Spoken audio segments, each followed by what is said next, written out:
bora mergulhar de cabeça em uma das obras mais polêmicas e importantes da literatura portuguesa, O Crime do Padre Amaro. E olha, esse livro não é só uma historinha não, é uma denúncia que abalou as estruturas de uma nação inteira. A gente vai entender o porquê. E para guiar a gente nessa análise, tem uma pergunta que vai ficar martelando na cabeça do começo ao fim. Afinal de contas, qual é o verdadeiro crime nessa história? Pode apostar, a resposta é bem mais sombria do que um simples romance proibido. Então, o nosso roteiro é este aqui. A gente vai ver por que esse livro foi um escândalo, como o autor usou a ciência para meter o dedo na ferida da sociedade, quem são as figuras principais nesse jogo, como um pecado vira uma baita conspiração e, claro, a revelação chocante do crime e o final, que é devastador. Beleza, vamos começar então. Primeiro ponto, uma obra escandalosa. Para a gente entender como esse livro simplesmente deu o pontapé inicial para o movimento literário inteiro. Olha só. Esse livro foi publicado em 1875 e não é um romance qualquer. Ele é considerado marco zero, o ponto de partida do realismo e do naturalismo em Portugal. É como se o Eça de Queiroz chegasse e falasse: ok, pessoal, a partir de agora a gente vai jogar de outro jeito. Ele mudou as regras do jogo.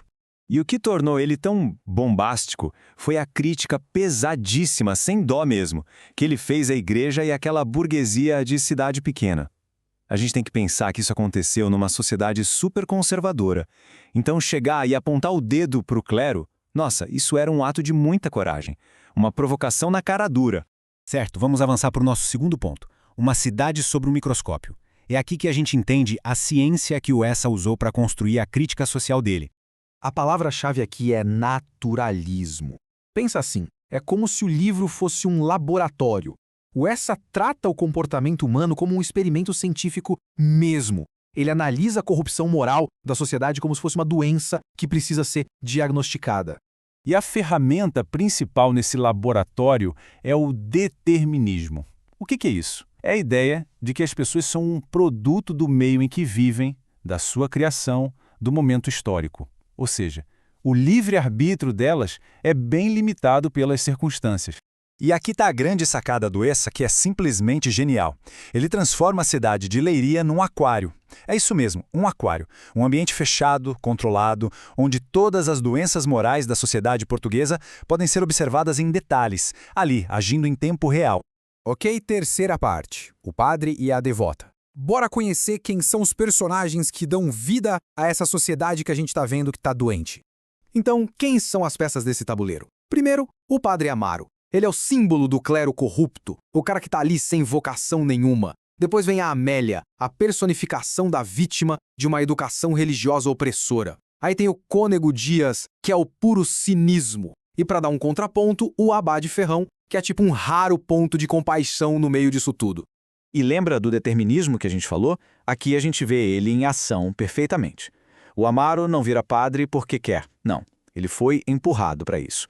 A Amélia é exatamente o que a criação dela, super submissa e beata, fez dela. O destino dos dois, de certa forma, já estava traçado pelo ambiente. Bom, a história vai se desenrolando e a gente chega na quarta parte, do pecado secreto à conspiração. É aqui que a coisa começa a ficar bem feia, e o que era um romance vira um problemão que precisa ser escondido de qualquer jeito. A trama começa daquele jeito clássico. O padre Amaro, jovem, ambicioso, chega em Leiria. Ele vai morar na casa da Sanjoânera e, claro, conhece a filha dela, a Amélia, que é super devota. E aí, com aquela desculpinha de orientação espiritual, ele a seduz e pronto. Começa um caso secreto que a hipocrisia da cidade convenientemente finge que não vê. O ponto de virada, como era de se esperar, é quando Amélia engravida. De repente, o segredinho vira uma bomba relógio. Um escândalo em potencial que ameaça não só a reputação, mas a carreira e a posição social inteira do Amaro. A pressão fica insuportável. E é nesse momento que vem a crítica mais devastadora do Eça. A solução que o clero encontra não é arrependimento, confissão, nada disso. A solução é uma conspiração. Um plano para varrer a verdade para debaixo do tapete, custe o que custar, para, acima de tudo, manter as aparências da instituição. E agora, a gente chega no clímax, parte 5. O crime é revelado. Aqui, a verdadeira natureza do pecado vai ser exposta, sem filtros. A tragédia escala em 4 atos terríveis. Primeiro, a sedução, em que a fé da Amélia é totalmente explorada. Segundo, a gravidez, que vira um escândalo que precisa ser escondido. Terceiro, o encobrimento. Mandam a Amélia para longe para ter o filho em segredo. E, por fim, o ato final, o infanticídio. Amaro pega o próprio filho recém-nascido e entrega para uma tecedeira de anjos. Uma mulher paga para deixar os bebês morrerem. E aí está. A resposta para a nossa pergunta lá do começo. O verdadeiro crime do padre Amaro não é ter um caso. O crime, com todas as letras, é o assassinato de uma criança inocente e o encobrimento institucional que permite que uma vida seja sacrificada só para proteger a reputação de um homem e da igreja. E vamos para a conclusão na parte 6, Justiça Nunca Feita. Um desfecho que é tão irônico quanto devastador. O contraste final é brutal. O destino do Amaro, ele até sente um choque ali na hora, mas se recupera rapidinho. Fica próspero, gordo e continua a vida completamente impune. E a Amélia morre pouco depois do parto, consumida pela culpa, pela febre e pelo abandono. A injustiça é total. Anos depois, o Amaro reencontra um antigo colega em Lisboa. Eles conversam sobre política, sobre a sociedade, e a famosa frase final do livro resume tudo com um cinismo absurdo. Eles concordam que tudo em Portugal continua na mesma. Nada mudou. A hipocrisia venceu. E o livro nos deixa com essa pulga atrás da orelha. Quando a hipocrisia comanda as instituições e a sociedade, qual é o verdadeiro significado de justiça?